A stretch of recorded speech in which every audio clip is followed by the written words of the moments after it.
Welcome back to Gospel News, where we give you update on as we take the go. In case you have not followed us, please do that very quickly. Subscribe to this channel and don't forget to share our videos to make them get to the appropriate quarters. Very, very quickly. They say that the Ohanaeze Ndigbo has waged into the demolition of Igbos and their profiling in Lagos State too. They say no be small matter. In fact, according to the information we had, they say that Igbos must not leave Lagos. They go nowhere. That Lagos State belongs to all of us. This was said on a press briefing by Ohanaeze Ndigbo president, what they call Emmanuel Iwanyanwu. Now in come out, come talk this statement. I go one make una use una ears. Take hear him when he was addressing the press on this demolition and targeted demolition of Igbo buildings in Lagos State. Una go still remember similar case during the 2023 presidential and governorship election which took place in Lagos State, where Igbos were victimized, traumatized, and also targeted in all forms of evil and killings. Watch this video to hear from him direct. Thank you and share.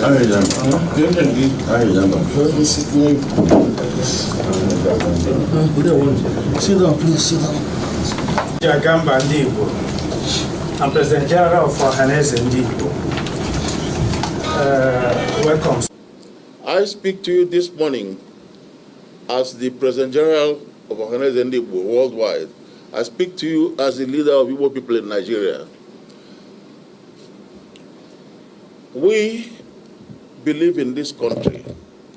We have worked very hard at all times since the amalgamation of this country towards the progress, towards the unity, towards the success of Nigeria in every field. Any honest Nigeria will agree that Igbos have played a major role in every aspect of life that has shaped the destiny of our great country, Nigeria. Probably the history of Nigeria as a country started when Frederick Lugard in 1914 amalgamated Northern Protectorate and Southern Protectorate. But I want you to know that Igbos have existed where we live today in Nigeria even before Christ was born. I am setting up a museum of Igbo history. And when the results come out, you will see that Igbos are perhaps where they live today. We have been very old there. So we are old. In Nigeria, Igbo activity in Lagos and in many parts of Nigeria predate the 1914 amalgamation by Frederick Lugard. So in effect, Igbos have been part of this territory called Nigeria for a very long time. In 1914, Nigeria was amalgamated. We now became one country. That gave Nigeria, it was the determination to move around, to help in building a country, Nigeria. Igbos, Igbo traders, Igbo entrepreneurs, Igbo artisans, Igbo craftsmen dispersed all over the country. Our people left our home in the eastern part and went to the north and went to the west. Eventually, Lagos became the federal capital. And of course, like in all countries, a national capital is a challenge. The development of a national capital is a challenge not only to those who are domiciled there, but it's a challenge to anybody who regards himself as a patriotic citizen of Nigeria. So when Lagos was accepted as capital of Nigeria, Igbos, most of them are dead today, our forebears, they rose to the challenge. Challenge of that time is investment, massive investment to make the capital, Lagos, a proper, a fitting headquarters for Nigeria. That's how Igbos scattered all over. That's how Igbos moved into Lagos by a sense of patriotism. Igbos came into Lagos. They found some swampy lands. They bought the land. Igbos, when they came to Lagos, they never came there to take anybody's property. They came there, they saw empty, they bought the land. They converted swampy lands to habitable places. They built businesses, they built homes, they built schools, they developed Lagos. In effect, without the enterprise, without the patriotism of Igbos, of Nigerians like the Igbos, many other Nigerians did the same, but it will appear, because of population, Igbos were in large number. But these pioneers, these our forebears, are the heroes of the time, the heroes of what we call today a very strong Lagos. When they came there, Lagos was basically swamp, but they converted it to very wonderful, beautiful headquarters we see today in Nigeria. I want on this occasion to salute our forebears. I want to salute all those Igbos, our people who left their home, the comfort of their home in eastern Nigeria, and crossed the Niger and went to Lagos and participated in developing Lagos. In the normal character of Igbos, when they went to Lagos, they didn't say that the property there is their own. They made sure they identified the owners. I have it on record that Igbos, wherever they went, they bought the land, they obeyed the laws, both local and federal, and they have been law-abiding. And in return, they were very highly respected by the natives. People in Lagos respected, the Yorubas respected Igbos. They built very solid and sound relationship with Igbos. Igbos lived in Lagos without any problem, in peace and in love. And that was a proper and fitting action to their behavior, their character, or coming to help in developing the Lagos. We continued in Nigeria until 1960. We had independence. At independence, Nigeria had a constitution. That constitution was a good constitution. It was a federal constitution. In 1963, we had a Republican constitution. Again, it was quite a good constitution. Now, I want to let the world know that Igbos have found that first republic, 1960 and 1963, as one of the best periods in our history. We don't have any problem with that government. No Igbo leader was on trial or in any problem. Now, but by 1966, there was a military coup, a military affair, nothing to do with Igbos. But it was very convenient for some people to profile it Igbo, and then Igbos were blamed. All what happened is part of history. We thought it was a joke. It culminated into a civil war. A civil war which made Igbo land a battleground. A civil war in which we lost hundreds and thousands or even millions of our people. Our very illustrious sons and daughters paid the supreme sacrifice during that battle, which was fought on the soil of Igbo land in Nigeria. We lost our properties. In 1970, common sense prevailed. And like all conflicts in the world, it was settled on the round table. No victor, no vanquished. Now, we were promised 3 R's: reconciliation, reconstruction, and rehabilitation. Some of you who are old enough like me Anybody here who is above 80, like I'm more than 80, will have experienced what happened then. We were promised that there is no victor, no vanquished, 3 R's. Now, painfully, it wasn't completely that in practice. Those 3 R's were not accomplished. But Igbos, on the other hand, in a normal character, the moment it was announced the battle was over, the civil war was over, Igbos went round the whole place again.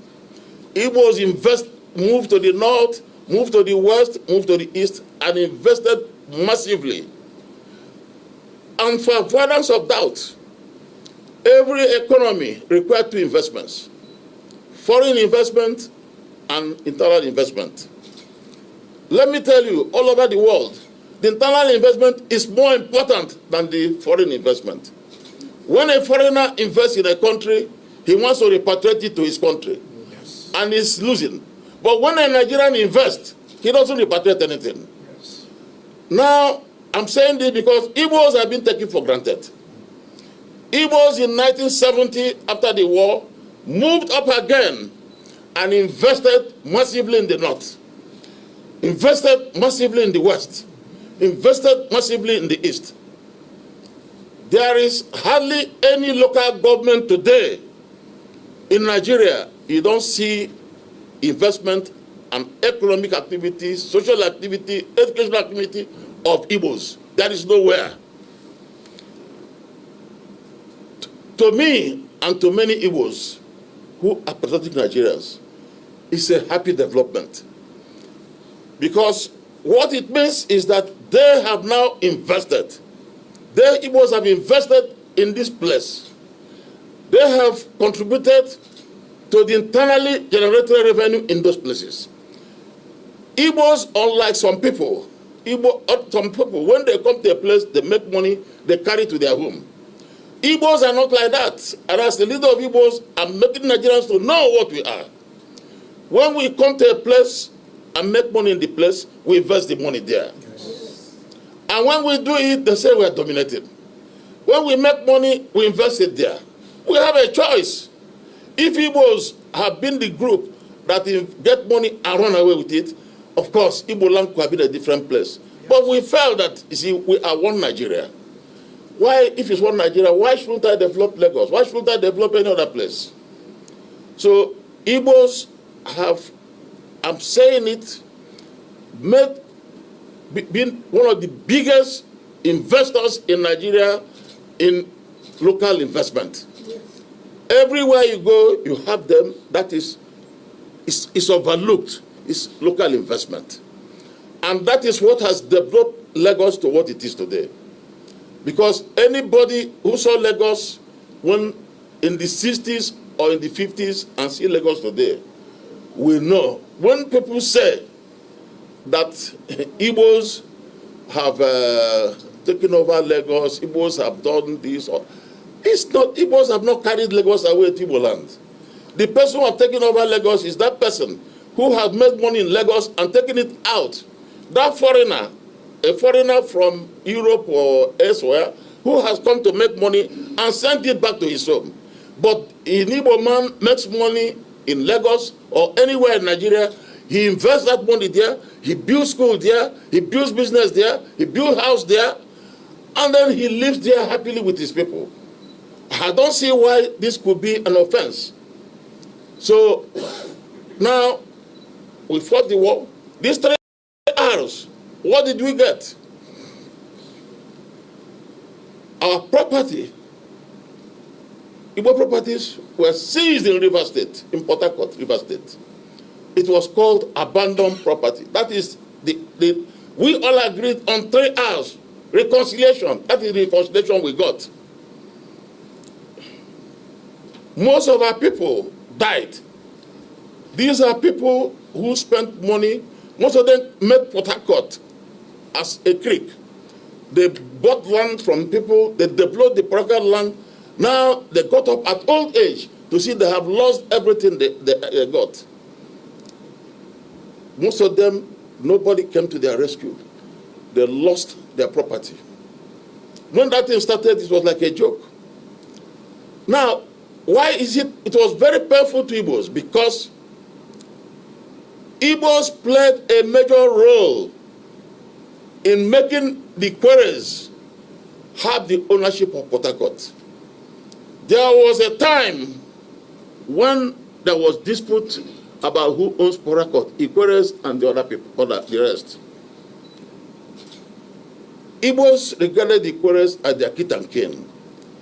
Igbo State Union at the time, which was the supreme body of Igbos, came together, rallied around the Ikweres, and supported the Ikwere people, financially and otherwise. The case of ownership of Port Harcourt was determined at the West African Court of Appeal, WACA, in Gold Coast in those days. In those days, we were under British rule. It was in Gold Coast, Ghana.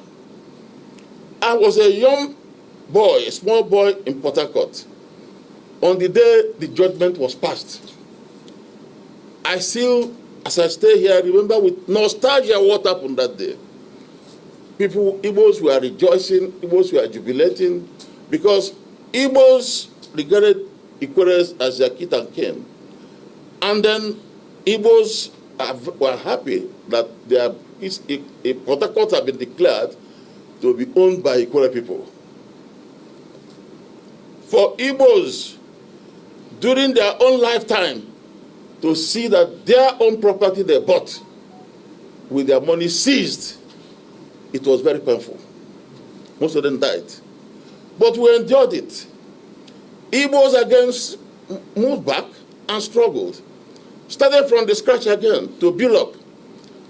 And after the war, they went all over the place because after the war, everybody was told everything is okay. Go back to wherever you live and be there, no problem. Igbos went round.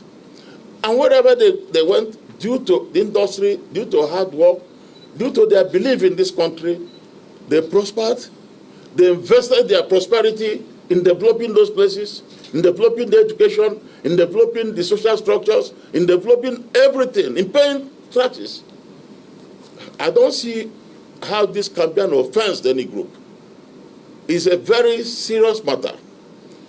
And then we have come to a position since we have seen this thing smoldering again.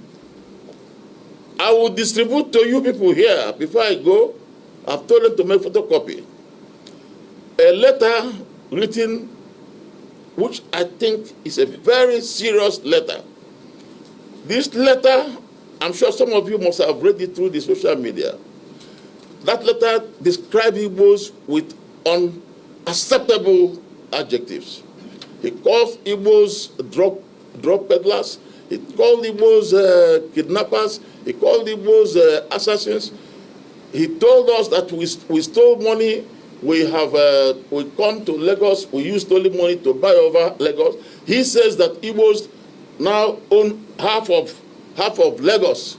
That we bought the whole place with this. And he has suggested that we should all that the government should revoke the Igbos' occupation of all the markets in Lagos. He mentioned all the markets, Alaba, there are many of them, Vestac, and every one of them. We thought it was a joke, but we have seen signs of that, and we are worried because Ndi was saying, we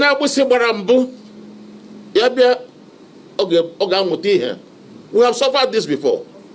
We have suffered before, so since we have suffered before, we have seen the whole thing coming up again.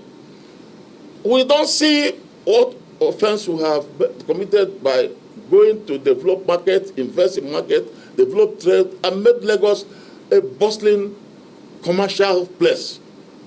I want you to close your eyes and imagine Lagos without those markets.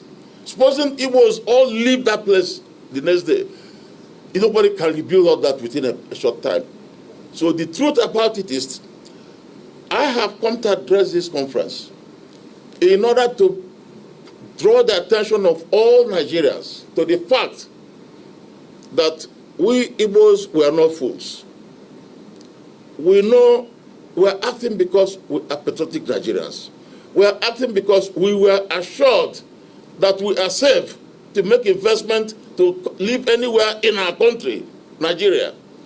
We have done that. If at this moment, if you are an Igbo person and that becomes a problem, then I have seen some people too threatening that Igbos have taken over Abuja.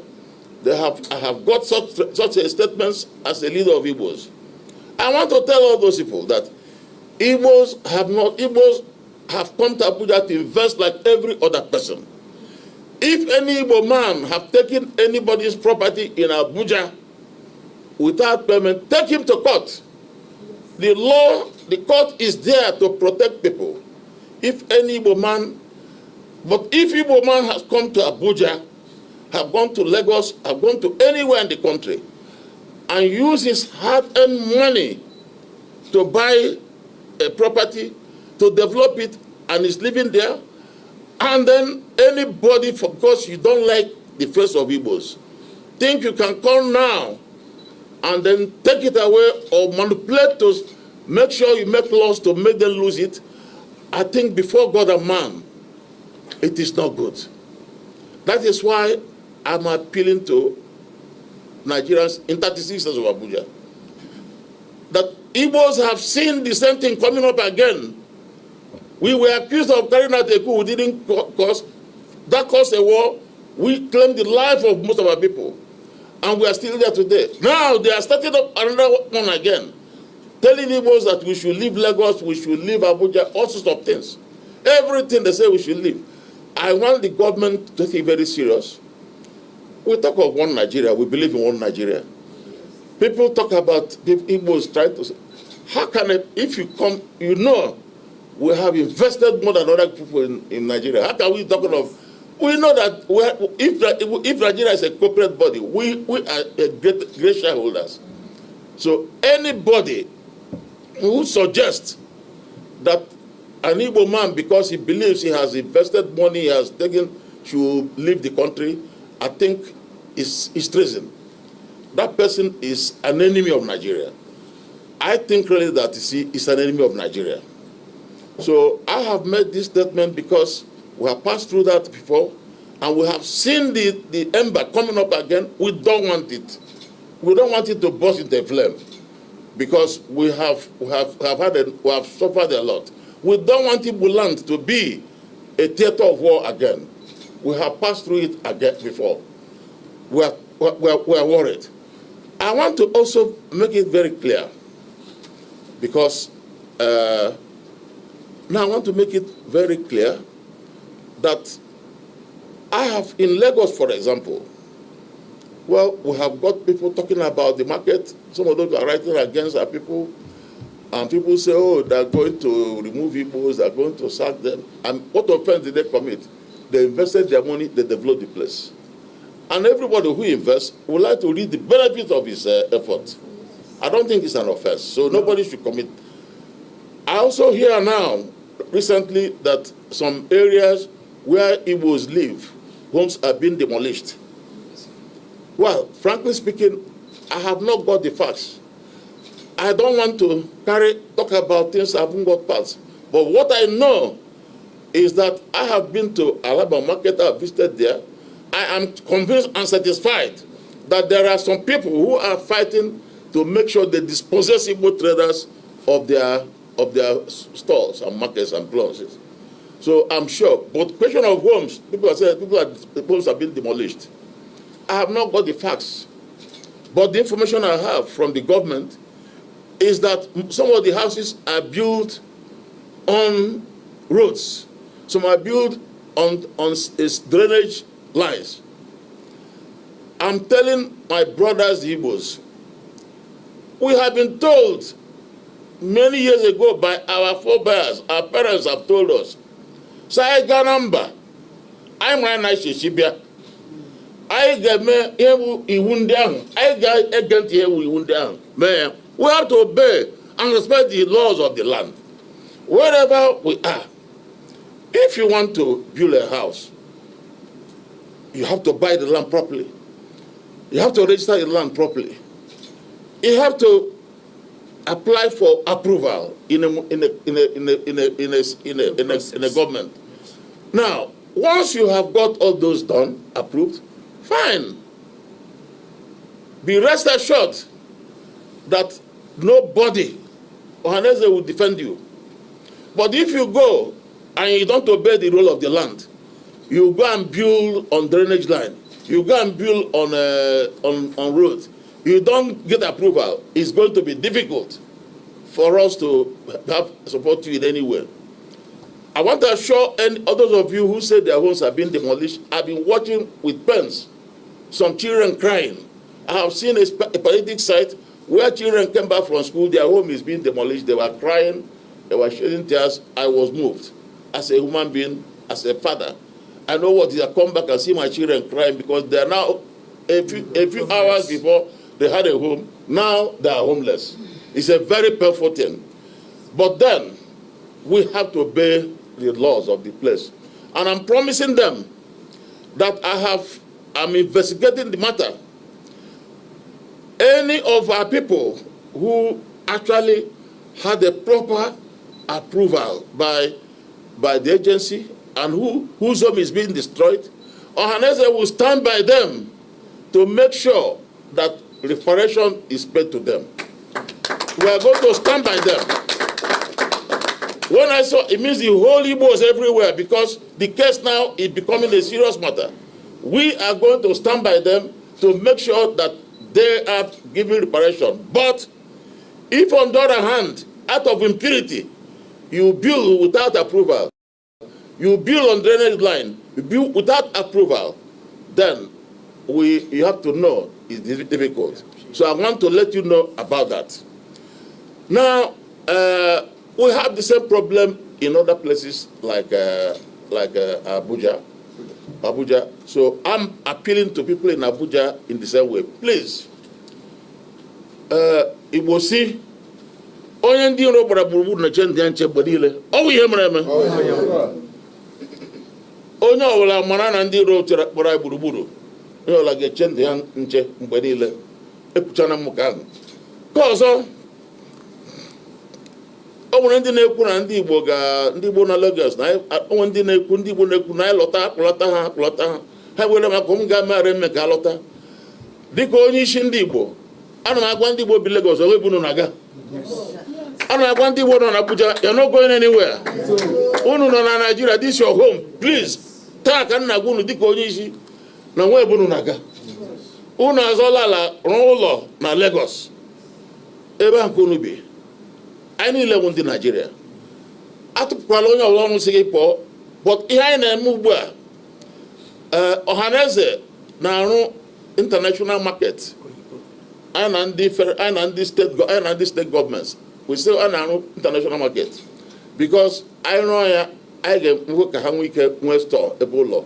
Because anyị na-agwa ha kemgbe, call home. Before gị lọta n'ụlọ, ọ ga-enwerịrị nke onye ha ga-etinye ya. So anyị na ha emene ya. But onye si unu lọta, unu atụpụkwala ya ọnụ. Agbara m unu so onwe bụ unu aga. So aga m eme a department n'ọfịs m ga-enwe telefon. Any report e nwere ha ga-akpọ. So mụ a ga-ama at very short notice ebe e nwere nsogbu ọbụla. So unu nọrọ. Nigeria wụ ọwala anyị. Onwe ebe anyị na-aga. I so run Nigeria. I ga-anọ Nigeria. Achọkwara ka unu mara na dịka onye isi unu nnụgharị ihe gbasara ndụ na akụnụba ana m eleba anya. Kemgbe nnụ gị ihe a, agaala m gaa n'ala Lagos gakwa ebe ndị ọzọ Yoruba dị iche iche. Achọrọ ka unu mara na ndị Yoruba na Abamakoli onye isi ya take over. But one of his best friends who Adari Rogusaya, until ya nwụọ ya na ya dị na mma. O nwekwara many other people ndị enyi ya. T.S. Benson. Adi ha many T.S. Benson na ndị ọzọ. So ya nwa gwara isi ya na ndị Yoruba dị na mma. Yes, ya na Awolowo ha dị na mma. and then win political difference. Yeah. Politicians not are different parties. Okay, election, they cannot be friends. After election, they become friends. Oh, you know, Zik na Awolowo. How friends? Now, Awolowo na Awolowo alike ndị Igbo. Oh, I see. Awolowo mgbe ọ na-azọ president, ọ bịara kpọrọ onye Igbo as vice president. Am I not correct? Not correct. So he did it. Ọ gosiri na ọ hụrụ anyị n'anya.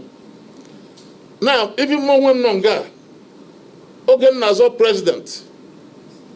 Mgbe Awolowo bi na papa, agara n'ụlọ Awolowo. He blessed me. Mụ na nwunye ha na mụtara. Shinga ahụ mụ na ụmụ ya niile anyị dị na mma. Oluwole na ndị ọzọ anyị dị na mma up to today.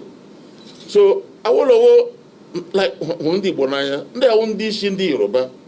Unu lekwa n'anya ọbụla oge ugbu a, ọ nwere mgbe abịara sị na ọ nwere ihe m kwuru against ndị Yoruba. Unu ga-echeta na ndị Afenifere, the highest Yoruba body, onye isi ha Chifaya. I mean, I can't understand a government that will drive away some investors because of the tribe they come from. Because we have been investing, we brought those things there. So these Igbos are local investors. They are bringing in money. So I believe that, you see, we Igbos will support the government. Igbos will support him. But we also want him to reciprocate by supporting us. For example, I believe that some of these people who are writing against Igbos, claiming we own over 50% of Lagos and so on, I think, you see, they are not writing in good faith. And I pray if Tinubu take a position on this matter, this thing will change, because as a governor of Lagos State, we didn't have any problem. So I believe that will help. Now, I have actually gone through all this. I want to assure our people also that I share their pains, and as the President General and leader, I have decided that I'm going to consult the leadership. Within the next month or so, within the next 1 month or two, we are going to set up Ohaneze Relief Agency. We are going to have Ohaneze Relief Agency, set up a relief agency where Igbos will make contributions to support our brothers and sisters who may be in difficulty now or in future. Because, you know, Ohaneze is based on the philosophy, Onyagala Wanneya. Onyagala Wanneya. Ohaneze. Onyagala Wanneya. Ohaneze. So, we are going to do that. Frankly speaking, I think I have actually given you virtually all we want to say. We believe in this country. We are sure that in spite of difficulties, we are going to rise from this, and then with the support, all of us supporting our president, Nigeria will be transformed. It was sent to my WhatsApp. So it was sent to my WhatsApp. It's going around, and the name of the person is there. The name of the person is there. At the time. Yes, the name is there. So that's all right. The name is there. But the most important thing, you see, what he has written is exactly what is happening. Yeah. Because, you see, in fact, there's demolition, people that demolition markets already. I mean, that is very painful, really. Houses have been demolished. And, you know, the claim, people, Igbos are being told to their front that they shouldn't be in Lagos. They should go home. You know, these are some of the things. So we're not in doubt that this thing is clear. So it's better that we nip it by the bud so that we don't allow it to happen. We don't want to have be victims of another civil war. That is why when this thing happens, we talk about it, so that all Nigerians will join us.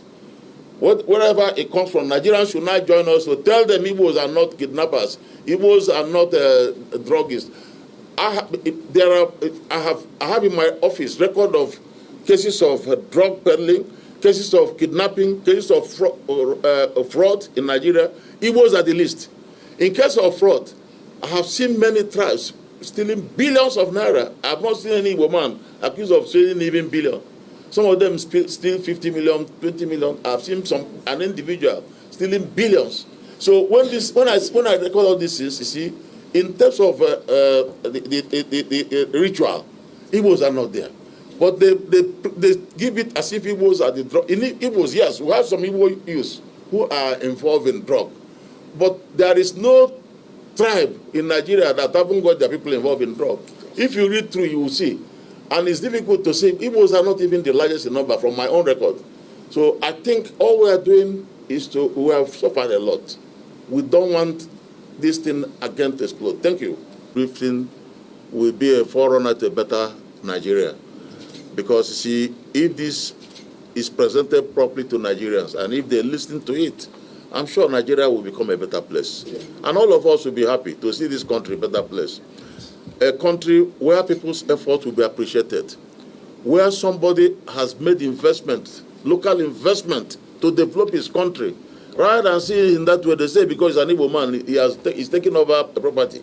After all, Igbo's own properties in Europe, Igbo's own property in America, and they are not been told to go. How can we now have a problem owning property in our own country? So, I mean, it's terrible. So that is why I'm appealing to all Nigerians to come to us, come and tell these people to leave us. We have suffered a lot in this country. Igbos have suffered. We are begging Nigerians. We have passed through civil war. We have lost our things. Everybody who came out had only 30 pounds. And people struggled again. We have got to this point. The thing is smoldering again. And if we are not careful and it bursts out, we will go and lose the ones we have made again. And I don't think we will like it. Thank you. So now don't use on ears to take here and take happen. That was the statement coming from Ohanaeze Ndigbo president, where they call Emmanuel Iwuanyanwu, right there addressing the press over the plight of Igbos. In fact, during his last statement, which I heard vividly, he said that the kind move that Igbos will make will not be liked by Nigeria if this targeted demolition continues against Igbo people across the nation. Also, make una drop on a comment below and let us know what una the reason follow this kind of matter wey be say don't stop so and this move when Ohanaeze Ndigbo don't make but let us know whether it is late or they intervened on time, because now a lot has gone down already before we even began to hear from Ohanaeze Ndigbo. So a lot of people are not happy about that. They feel it is coming late. Drop your comments.